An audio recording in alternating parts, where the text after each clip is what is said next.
Welcome students again and the second video of chapter number 9 mechanical properties of solid. Okay, in last lecture we have studied some of the basic parameters that we are going to use to understand this chapter, and in that what we have studied that whenever an external force is applied on a body, it behaves differently. Some bodies regain their original shape and size, and some bodies cannot regain their original shape and size when the force is removed. So on base of that, some different other forces are there that we are going to study. Okay, and in that the first one is stress. Okay, stress. What is stress? Sir बात ही मत करो stress की। Stress को तो हम बहुत अच्छे तरीके से जानते हैं, है ना। ये आपको लगता होगा कि स्ट्रेस को आप बहुत अच्छे तरीके से जानते हैं। सर डेली होता है और कोई काम ही नहीं है, हमें स्ट्रेस ही लेना है। So it is not like that, don't worry, है ना। Everything is better with time. Now what is stress? What is this? Again हम हमारे फ्रेंड को बुलाएंगे, प्यारा सा छोटा सा, जो लास्ट लेक्चर में हमने हमारी हेल्प की थी इन्होंने, है ना। तो अब this is an solid object. अगर मैं इस पे फोर्स लगाता हूँ, देखो क्या होता है। देखो, हाँ, इसका मुझे शेप चेंज करना है, तो शेप चेंज करने के लिए क्या लगाना पड़ेगा? फोर्स। यस, अगर हम फोर्स नहीं लगाएंगे तो क्या इसका शेप चेंज होगा? We don't know any magic, है ना। हमको कोई जादू नहीं आता कि भाई इसको बिना छुए इसका शेप चेंज कर दे, ठीक है। सो हमें क्या करना पड़ेगा? इसका शेप चेंज करने के लिए फोर्स लगाना पड़ेगा। तो हमें एक चीज़ दिमाग में हमेशा रखनी है कि शेप चेंज करने के लिए फोर्स लगाना ज़रूरी होता है, एक्सटर्नल फोर्स लगाना ज़रूरी होता है ना। तो देखो हमने क्या किया, इस पर फोर्स लगाया, है ना। फोर्स लगा के इसका शेप चेंज कर दिया, ठीक है। अब इसका शेप चेंज हो गया पूरा। यस, जैसे ही मैं फोर्स हटा देता हूँ, क्या होता है? ये जैसे शेप में था वैसे शेप में वापस आ गया ना। तो इसका शेप वापस चेंज हो गया, है ना, अपने आप। जैसे पहला था वैसा हो गया। हमने फोर्स लगा के इसका शेप चेंज किया। ओके, अब जैसे ही हम फोर्स छोड़ देते हैं तो इसका शेप वापस चेंज हो जाता है, पहले जैसा था वैसे हो जाता है। मीन्स हम जो फोर्स लगाते हैं शेप चेंज करने में, तो ऑब्जेक्ट के अंदर भी एक ऐसा फोर्स डेवलप हो जाता है जो उसका शेप वापस जैसा था वैसे कर देता है। बात समझ में आ रही है? हम फोर्स लगाते हैं तो ऑब्जेक्ट डिफॉर्म हो जाता है। जैसे ही हमने फोर्स लगाना छोड़ दिया तो वापस अपना शेप रिगेन कर लेता है, रिस्टोर कर लेता है। It restores its shape, restore कर देता है अपना शेप, जैसा था वैसे हो जाता है। मतलब हम जब भी फोर्स लगाएंगे तो उसके अंदर भी फोर्स बनने लगेगा, और वो फोर्स क्या करेगा? उसका इंटरनल फोर्स क्या करेगा? उसको रिफॉर्म करेगा, है ना। हमारा फोर्स हम लगाते हैं तो उसको डिफॉर्म करते हैं, तो हम जैसे फोर्स लगाएंगे तो उसके अंदर भी फोर्स बनने का स्टार्ट हो जाएगा और वो उसको रिफॉर्म करेगा, ठीक है। तो हम जो फोर्स लगाते हैं तो वो डिफॉर्मिंग फोर्स होता है। हम जितना ज़्यादा फोर्स डिफॉर्म करेंगे उतना ज़्यादा उसके अंदर अपने आप रिफॉर्मिंग, रिस्टोरिंग फोर्स बन जाता है। रिस्टोरिंग फोर्स जो इसको वापस जैसा था वैसा रिस्टोर कर देता है, इसका शेप जैसा था वैसे इसको रिस्टोर कर देता है, ठीक है। आर यू गेटिंग और नॉट? तो ऑब्जेक्ट के अंदर भी फोर्स बनता है। क्यों? क्योंकि उसका शेप चेंज हो रहा है, मतलब फोर्स से ही शेप को चेंज कर सकता है। तो हम फोर्स लगाएंगे, उससे शेप बिगड़ जाएगा, और उसके अंदर का जो फोर्स बनेगा वो उसका शेप वापस जैसा था वैसा कर देगा, ठीक है। Okay, so what we are going to write here, if a body gets deformed under the action of external force, if a body gets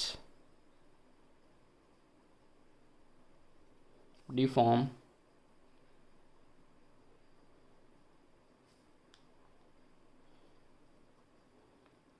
under the action of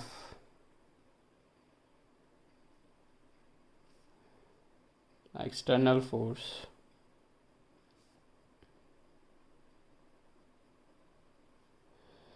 है ना. Then an internal force of reaction, then an internal force, अंदर ही एक force बनेगा, internal force of reaction is set up,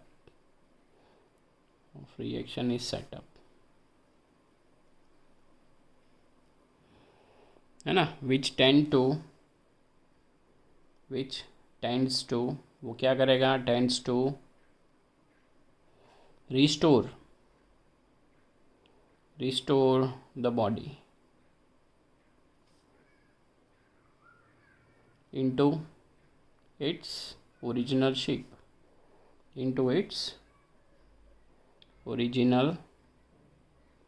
state.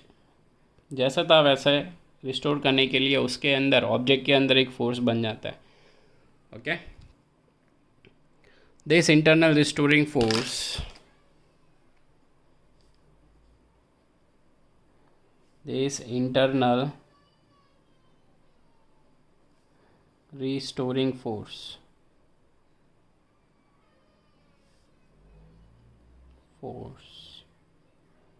set up per unit area according to area, है ना, per unit area of cross section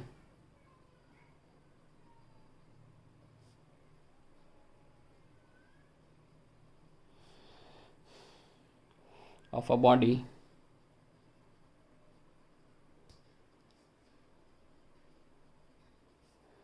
is called stress. इसको ही हम stress बोलते हैं. ठीक है, इसको ही हम स्ट्रेस बोलते हैं. ओके, और स्ट्रेस ज़्यादा हो गया तो बॉडी टूट जाता है ना. स्ट्रेस ज़्यादा हो गया तो बॉडी टूट जाता है. देखो, हम इसको थोड़ा खींचेंगे तो इसके अंदर स्ट्रेस कम बनेगा, है ना, इसका रिस्टोरिंग फोर्स कम बनेगा. अगर ज़्यादा खींचेंगे तो स्ट्रेस और बढ़ जाएगा, और ज़्यादा खींचेंगे तो स्ट्रेस और बढ़ जाएगा, और ज़्यादा खींचेंगे तो स्ट्रेस और बढ़ जाएगा, और ज़्यादा खींचेंगे तो स्ट्रेस इतना ज़्यादा बढ़ जाएगा. अब इससे ज़्यादा हमने और खींचा तो ये टूट जाएगा, परमानेंटली डैमेज हो जाएगा. समझ में आया. तो स्ट्रेस जो बनता है वो क्यों बनता है, जब भी हम बॉडी पे एक्सटर्नल फोर्स लगाते हैं तो उसके अंदर जो फोर्स बनेगा, रिस्टोरिंग फोर्स, उसको हम स्ट्रेस बोलते हैं. ये पर यूनिट एरिया कैलकुलेट करना बहुत ज़रूरी है ना. It is very important to calculate per unit area. क्यों? क्योंकि देखिए, ओके, हमारे पास दो ऑब्जेक्ट हैं. चलो, दो सॉलिड्स लिए हमने, ठीक है.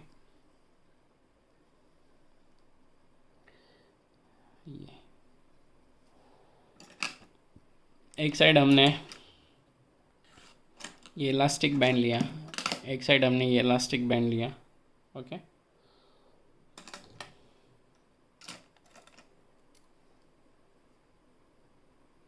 या फिर थ्रेड लिया. ओके, थ्रेड लेते हैं, और थ्रेड जो है उसका साइज इतना बड़ा लेते हैं, इतना बड़ा थ्रेड लिया. ओके, और एक साइड हमने लिया स्टील, एकदम पतला वायर लिया स्टील का, एकदम पतला वायर स्टील का. This is steel, this is thread, है ना. अब हमने यहाँ पे वज़न लगाना स्टार्ट किया. ठीक है, वज़न लगाएंगे तो क्या लगेगा, इस पे फोर्स लगेगा ना. तो यहाँ पे मान लीजिए कि हमने वेट लगाया, यहाँ पे इसके साथ हमने वेट लगाया, मास, है ना, इसके साथ भी हमने वेट लगाया. ठीक है, ओके, तो हमने यहाँ पे जो वज़न दिया, मान लेते हैं कि पहले हमने 1 kg लगाया, 1 kg, तो कोई प्रॉब्लम नहीं हुआ, ठीक है। अब 10 kg कर दिया, 10 kg, तो भी ये थ्रेड नहीं टूटा, बट ये स्टील जो है वो 10 kg जैसे ही लगाया बहुत ज़्यादा लंबा हो गया, ठीक है, एकदम पतला हो गया, है ना। अब जैसे ही हमने 15 kg लगाया तो भी ये नहीं टूटा, बट जैसे यहाँ पे 15 kg लगाया तो ये टूट गया, स्टील का वायर टूट गया, ये थ्रेड नहीं टूटा। तो हम क्या बोल सकते हैं कि स्टील में स्ट्रेस ज़्यादा है और थ्रेड में स्ट्रेस कम है, ऐसा बोल सकते हैं? नहीं बोल सकते। क्यों? हम ऐसा बोल सकते हैं कि ये जो स्टील है वो वीक है compare to thread, steel is very very weak, we can say that? No. Why? Because ये थ्रेड का देखो ये एरिया कितना मोटा थ्रेड है, इतना बड़ी रस्सी लिया है हमने थ्रेड की, और स्टील का एकदम पतला सा वायर लिया है, तो एरिया के साथ भी हमें इसका कंपैरिजन करना ज़रूरी होता है, ठीक है। ये जल्दी टूट गया, ये ब्रेक हो जाता है, 15 किलो पे ब्रेक हो गया, और ये 15 किलो पे कुछ नहीं होता है इसको, तो उसका मतलब ये थोड़ी है कि स्टील वीक है, ये जल्दी टूट जाता है, ये नहीं टूटेगा। ऐसा क्यों हुआ? क्योंकि हमने इसका एरिया देखो, एरिया को कंसिडर नहीं किया। अगर स्टील भी इसके जैसा मोटा लेंगे तो क्या होगा? तो ये 15 नहीं 1500 किलो तक आराम से ले लेगा, है ना, और ये टूट जाएगा। ये सुनो, तो कंपैरिजन करने के लिए हमेशा हमें एरिया भी ध्यान में रखना पड़ता है इसलिए हम पर यूनिट एरिया कंपेयर करते हैं, फोर्स को पर यूनिट एरिया कंपेयर करते हैं। समझ में आ रही है बात? जैसे जैसे नीचे फोर्स लगेगा, है ना, ये वेट है, तो वेट की वजह से कौन सा फोर्स लगता है नीचे? Weight, mg, W=mg। जैसे जैसे वेट बढ़ेगा वैसे वैसे उनका यहाँ पे ऊपर रिस्टोरिंग फोर्स बढ़ेगा, ठीक है, वैसे वैसे रिस्टोरिंग फोर्स बढ़ेगा। This restoring force is called as per unit area is called as stress, ठीक है। तो what is stress?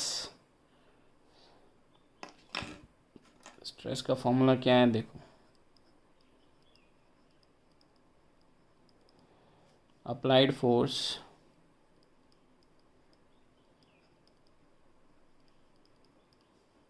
पर एरिया,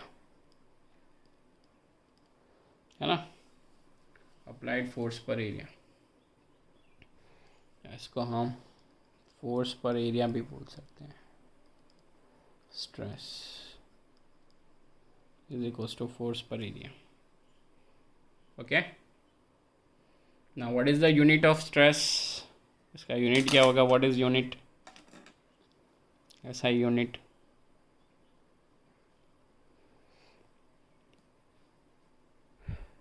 बोलिए। फोर्स का न्यूटन, एरिया का पर मीटर स्क्वायर, तो इसको हम ऐसा भी लिख सकते हैं, newton per metre raised to -2। Okay, dimensional formula,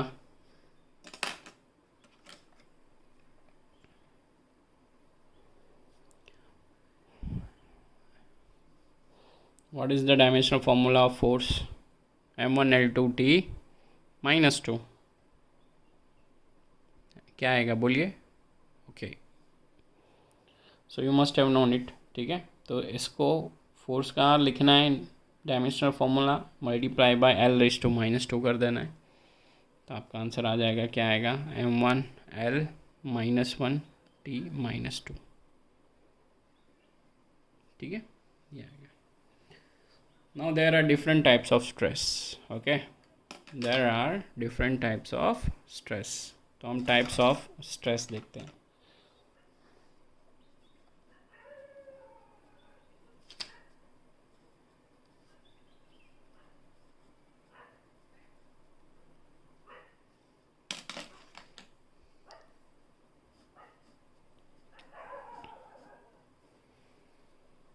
ठीक है,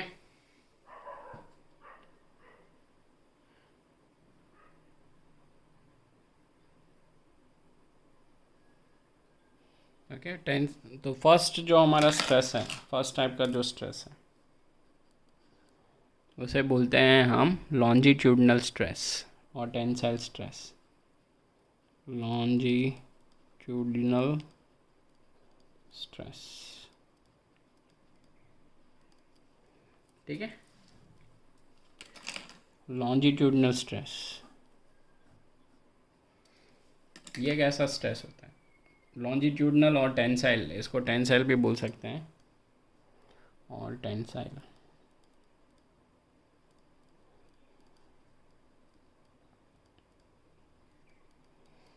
what is this stress? Now अब जब भी लॉन्जिट्यूडनल की बात आए तब आपको खाली लेंथ पे फोकस करना है। किस पे फोकस करना है? लेंथ पे। फॉर एग्जांपल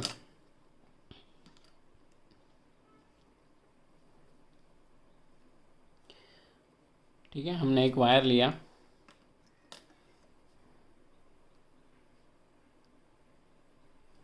ये वायर लिया, ठीक है। अब ये वायर के नीचे हमने एक वेट लगाया, वज़न लगा दिया है, ये मास। तो उसकी वजह से फोर्स लगेगा ना नीचे, ये वायर कहाँ जाएगा? नीचे खींचेगा। W=mg लगेगा नीचे, तो इस पर फोर्स लग रहा है। इस पर फोर्स लगने की वजह से इसमें रिस्टोरिंग फोर्स बनेगा, है ना। इसमें एक रिस्टोरिंग फोर्स बनेगा जो ऊपर की तरफ बनेगा, ओके। तो इसके लेंथ में चेंज होगा, there will be a change in its length. इसकी लेंथ पहले मान लेते हैं L थी, अब वेट लगाने की वजह से लेंथ बढ़ गई, थोड़ी बढ़ जाएगी ना, लेंथ विल चेंज। कितनी चेंज हो गई? L' जितनी चेंज हो गई। So when there is a change in length, है ना, और ये जो रिस्टोरिंग फोर्स बनता है it is in the direction of length, तो ये स्ट्रेस को हम लॉन्जिट्यूडनल स्ट्रेस बोलेंगे, ठीक है।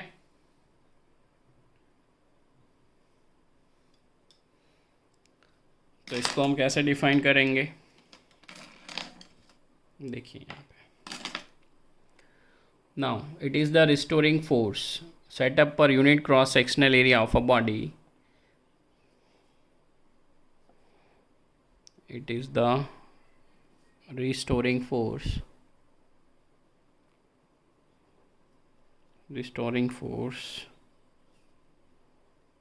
set up per unit cross sectional area, per unit cross sectional area of a body when the length of the body increases, when the length of the body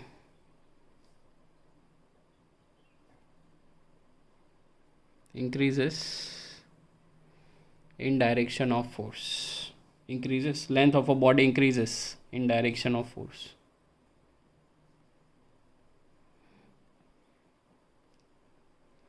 In direction of force. Force कहाँ लगा? नीचे लगा, तो इसमें इसका length भी बढ़ गया, देखो, है ना, लेंथ चेंज हो गया। पहले L था, अब थोड़ा और बढ़ जाएगा, क्योंकि वेट लगाएंगे तो ये खींचेगा तो इसका लेंथ बढ़ जाएगा, okay. When there is a change in length, तो उसमें जो स्ट्रेस बनता है वो लॉन्जिट्यूडनल स्ट्रेस होता है, और उसको टेंसाइल स्ट्रेस भी हम बोल सकते हैं, ठीक है। Understood? Now second is, second type of stress जो होता है उसको हम बोलते हैं कंप्रेशनल स्ट्रेस। कौन सा स्ट्रेस? कंप्रेशनल, ओके, और हाइड्रोस्टेटिक।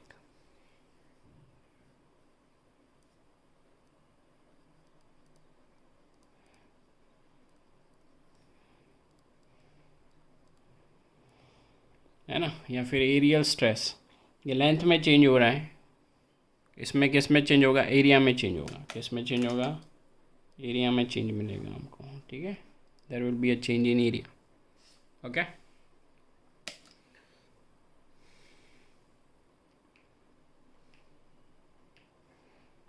तो इसको हम लिखेंगे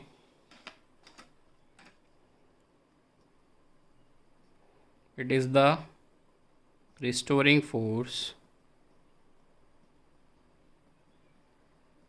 force per unit cross sectional area, per unit cross sectional area.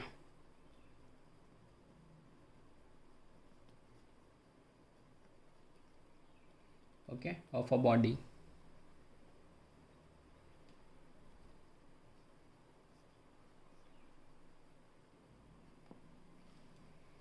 ठीक है, नाउ इसमें पूरा एरिया हमें चेंज होता हुआ देखने मिलेगा।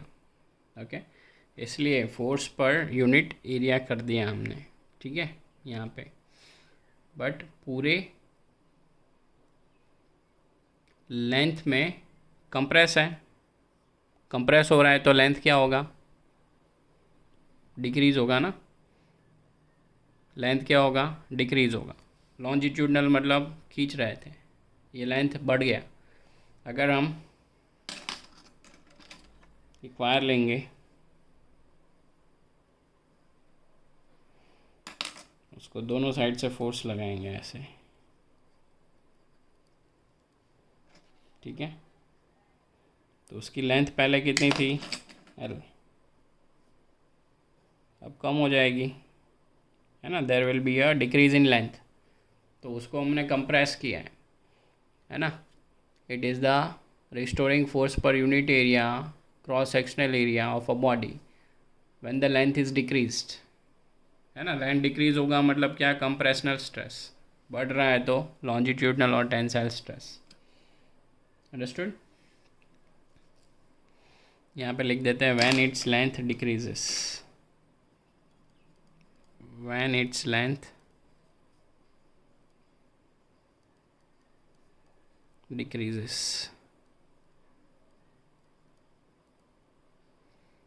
Okay, third is tangential. Okay, third कैसा है, टेंजेंशियल है एंड हाइड्रोस्टेटिक है, वो भी हम देख लेते हैं। So these are the mostly two type of stress that we are going to study in this chapter. Okay, so I hope you guys have completely understood it, what is a stress, है ना। जब भी हम body पे force लगाएंगे तो body के अंदर भी दूसरा फोर्स बन जाता है जो उसको वापस जैसा था वैसे लाने में हेल्प करता है। तो that force produced inside the body, reforming force, है ना, रिस्टोरिंग फोर्स, उसको हम क्या बोलते हैं, स्ट्रेस बोलते हैं। अंडरस्टूड।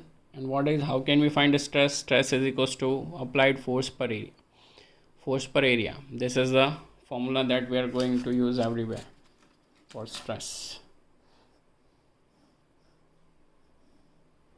ये फॉर्मूला है विच इज़ वेरी इंपॉर्टेंट, ठीक है। Stress is equals to force per area. तो सही फॉर्मूला रहेगा। दो टाइप के हम नॉर्मली देखते हैं, longitudinal, if there is a increase in length तो longitudinal stress, if there is a decrease in length, compress हो रहा है तो कंप्रेशनल स्ट्रेस, ठीक है। बट दोनों का फॉर्मूला सेम ही है, स्ट्रेस पर is equals to force per unit area. Okay, and there is one more thing that we require for the study of this chapter, that is strain, जो हम next lecture में पढ़ेंगे। Okay, bye, take care.